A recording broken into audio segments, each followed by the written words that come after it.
friends and sympathizers of the struggle.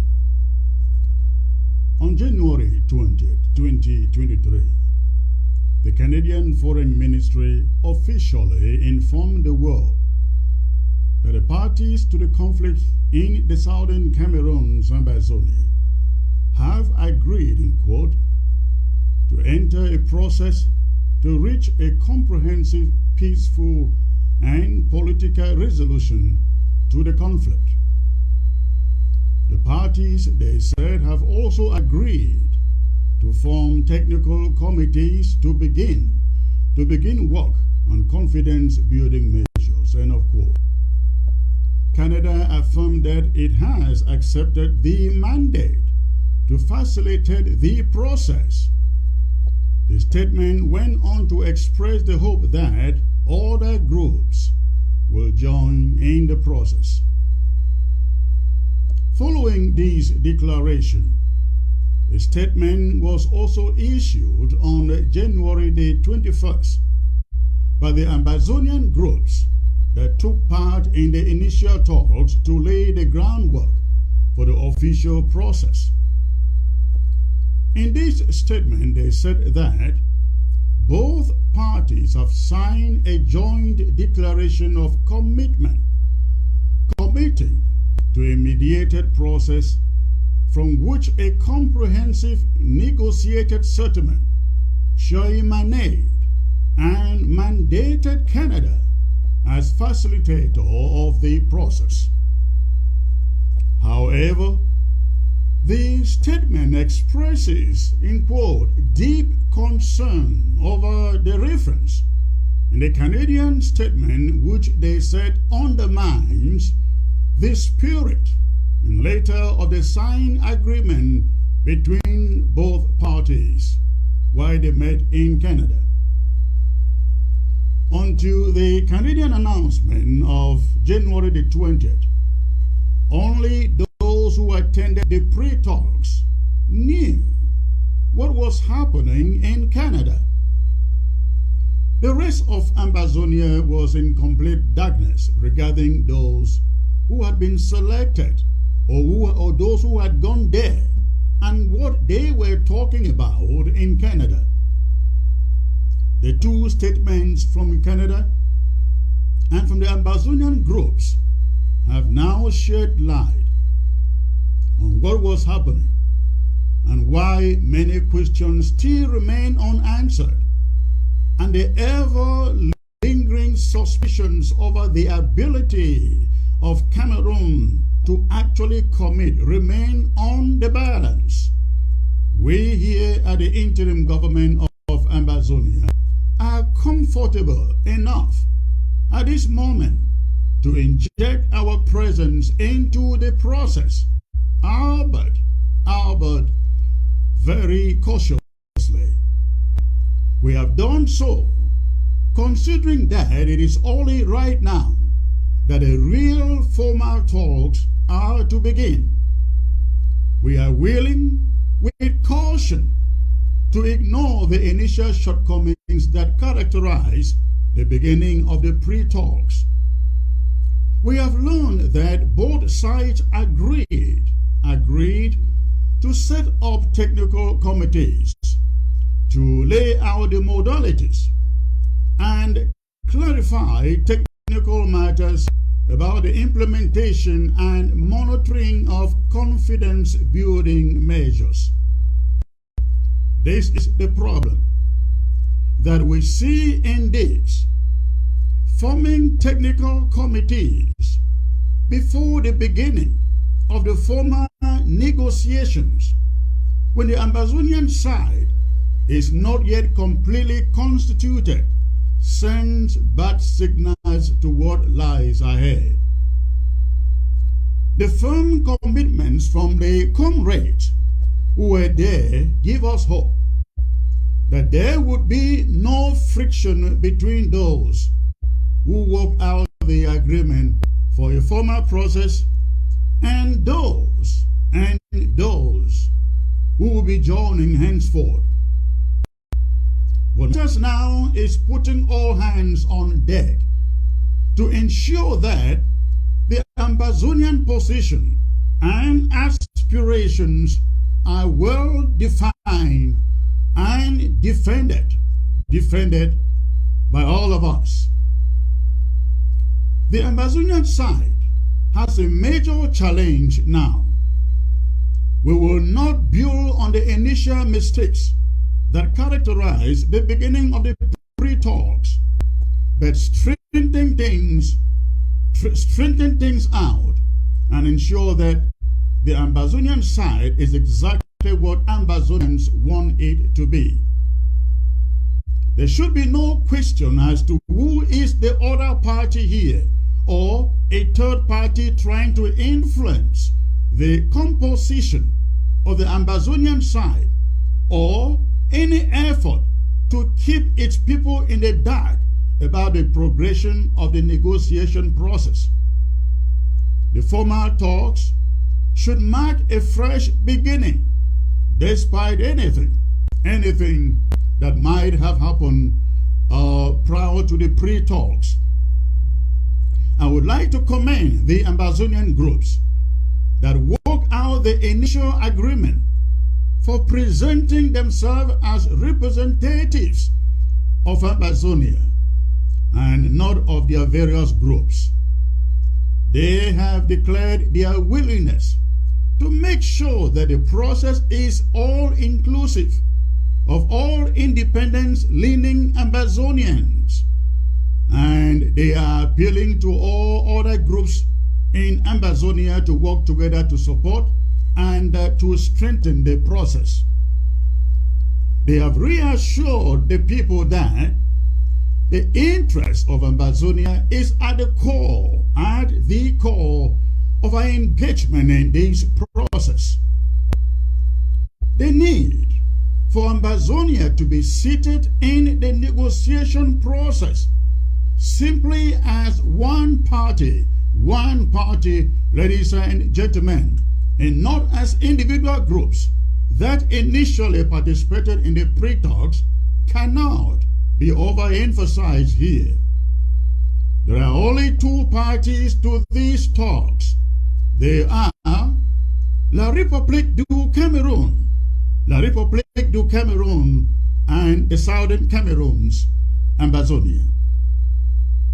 The Cameroon side is made up of every shade of opinion than independence, and the Southern Cameroon's Ambazonia side, in many groups, is made up of a united team with a united stance for a free and independent Southern Cameroons. People should be free to express themselves and be represented by any of the two parties, that is, La République du Cameroon and the Southern Cameroon's Ambazonia. Nothing like civil society groups or federalists and so on. They know their sides. All Ambazonian groups will have to, as a matter of urgency, come together, constitute themselves into one party, form their agenda and roadmap, and pick their one spokesperson. Although the Canadian announcement lists certain Ambazonian groups, such as the Ambazonia Governing Council and the Ambazonia Defense Force, the African People's Liberation Movement and the Southern Cameroon's Defense Force, the interim government, and the Ambazonia Coalition Team. It is noted that these groups may be parties to the pre-talks, or they may have been parties to the pre-talks agreement, but they are not. Again, they are not parties to the conflict. None of these groups has any conflict in their own standing with Cameroon, or in their own name with Cameroon. It is only Ambazonia, or the former United Nations territory of the British Southern Cameroons, that has a conflict with Cameroon, not the interim government, not AGOFC, not Maurice, not the SCNC, but Ambazonia. All the groups would have to represent and speak in the name of the territory, not in their own names, not as the interim government, APLM, SCNC, RUA, you can name the rest. So if the dialogue is to address the conflict, it should specifically cite the parties to the conflict, which are, again, the Republic of Cameroon and the former United Nations Trust Territory of the British Southern Cameroons, like Ambazonia. There will never be any possibility that each of our groups can sign a separate peace agreement with La République du Cameroun as if they own a territory or without reference to Ambazonia. It is now clear, ladies and gentlemen, therefore, that a formal process of dialogue is to begin, and that Canada will be the facilitator. The most critical conditions for dialogue to hold have been met. The need for dialogue to hold outside of Cameroon is met, and in a neutral country, and secondly, that the dialogue should take place before a third party, that one too is met. Now that everything is in order, there is no longer any reason not to be there. We are therefore going to join our colleagues to ensure justice is done to the people of the Southern Cameroons who have suffered undue injustices for decades. The question of the exactitude of the wording of the Canadian announcement is of secondary importance at this moment. Only the agenda, ladies and gentlemen, agreed upon by the two parties matters now. Whatever La République du Cameroun or Canada says does not prevent Ambazonia from coming up with its own agenda that will need to be discussed and agreed upon before the process begins. We should, at least for now, ignore the semantics and focus on the substance, which will depend on what we do from now, from today. I therefore, on behalf of the interim government, want to emphasize the urgency of Ambazonia to come up with its own team, not groups, and its own agenda before going to Canada. Ambazonia should not be seen in Canada in groups. It should be a team of well-vetted technocrats, experts, not representing the groups, but representing Ambazonia. The groups should form a council and remain in the background, giving counsel to the technocrats, the negotiation team. That's our position. The groups would have to come out only to endorse the final agreement if and when one is reached. In this regard, we will join and facilitate all efforts to rally all leaders so that we work out the specifics of our agenda and our team before the process starts. For as long as this is done, you can trust that the interim government will stay the course and render our best participation, ladies and gentlemen. But if people choose to go there in fractions or factions, in groups, we at this interim government will not hesitate to pull out. And I mean that. Lest we forget, this struggle isn't about groups. Groups have played very important roles. But right now, at this moment, it is about Ambazonia, and it must be about Ambazonia. If every Ambazonian agrees with this, then this is the moment you rise up like one man and exert the necessary pressure for Ambazonian leaders to sit on that process as a team and not as groups. Let's put grandstanding in politics aside. When you get to Boya, you will have enough time to do politics. But for now, let's unite and beat the hair out of the enemy and grab back our country. Let me assure our people that stopping the war is not the solution we want. Stopping the war indeed is not in our plan, not until our goals are attained during the process. We cannot talk about a ceasefire. We never opened fire. We did not declare war. It was declared on us. What we want is a peaceful, permanent resolution to the long-standing conflict dating back to 1961 between the former United Nations Trust Territory of the British Southern Cameroons and the Republic of Cameroon. The Southern Cameroon has been seeking justice for more than half a century. There can be no peace without justice. And so to have peace, we must do justice. We believe that these talks provide the opportunity we have been looking for to have justice done to the people, the struggling people of the Southern Cameroons and Amazonia. Beyond the incomprehensible differences between La République du Cameroun and the Southern Cameroons and Amazonia, the two parties at war, let us remember that we are all Africans.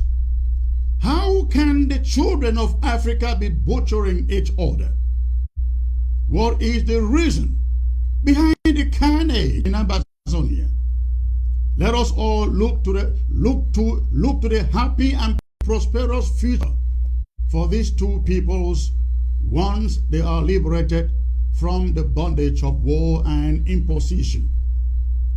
Amazonia does not, again listen to the sound of my voice, Amazonia does not and will never claim an inch of Cameroon territory or to take anything away from her. We seek only what is ours. Let there be justice to our people, and the sounds of the gun will be forgotten in memory. As far as confidence-building measures are concerned, we call on Cameroon to now prove its goodwill and willingness to engage in genuine dialogue by declaring a ceasefire, by releasing all our prisoners, and by stopping the burning of our villages, crop destruction, the harassment of civilians, and stopping the unnecessary provocations that have led to war and continue to feed the war. If Cameroon declares a ceasefire today and releases all our prisoners, political prisoners, every Amazonian in their gulags, that would be the end of the confrontation, because Amazonian fighters do not go out to attack Cameroon soldiers unless their counties are attacked and their people tortured. Yes, there is no reason for the fighting to continue if Cameroon takes these needed steps to end it, even though that will not end the conflict. To our long-suffering people, civilians in the territory, we praise you for your endurance and sacrifices. We must right now renew our determination and sacrifices to see a free and independent Amazonia. Nothing in the world is equal to the freedom God Himself has given us.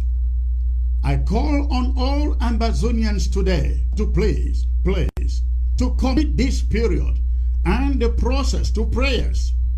I urge us all to increase our funding for the liberation effort. because nothing, zero, is yet won. I exhort our fighters, all the Ambazonia restoration forces, to heighten, elevate their vigilance, knowing the country we are dealing with has never kept promises. The Ambazonia fighters should know that the battle is just beginning. No one should go to sleep.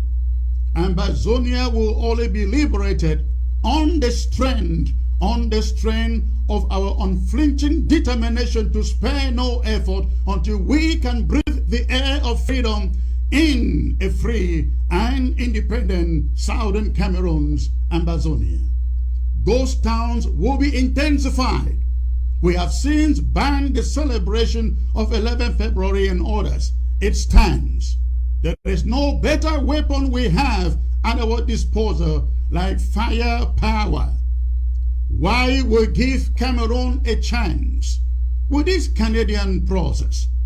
We must elevate, we must intensify our fighting ability on the ground.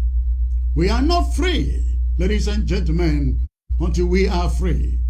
I ask all of you Ambazonians and sympathizers to please, I'm begging you, join us. Join this interim government on Friday. Let's put our hands in our pocket. Put funds together to elevate firepower on the ground and stop their fraudulent 11 February celebrations in our territory. Imagine the kind of message we would have sent to Cameroon if we can put enough ammunition in the hands of Ambazonia restoration fighters to intensify ground zero action. Having said that, the interim government commends Cameroon for at least being willing to settle this matter on the table as it ought to have done from the very onset. Slaughtering Ambazonians is not the answer, will never be the answer to Cameroon's decades of occupation and oppression. We urge the international community to midwife this process patiently until it bears fruit. The international community cannot continue to act like harlots in this case. Yesterday it was the Swiss initiative and they all told us they were all in. Now it is Canada and we are also hearing that they will be hopping in to endorse it. When Cameroon pulled out of the Swiss initiative, where was the international community? Not a single statement of condemnation came in from any one of them. We hope that when Cameroon, considering that keeping to promises has never been in our character, pulls out of Canada, that the international community will once and for all exercise the powers it has with drastic sanctions that compel Cameroon to respect engagements, international engagements. We thank the Canadian government and all international actors who have been supporting us, supporting the Ambazonian people for their untiring efforts to free our homeland. We know what we are fighting for, ladies and gentlemen. We know what our fighters have been killed for. We know what our towns and villages have been burned for. We know what our people have been incarcerated for all these years. We know why thousands of our people are in refugee centers across West Africa and the rest of the world. A free and independent Southern Cameroon's Ambazonia. Let the process begin. Long live the Federal Republic of Ambazonia. Short live the war.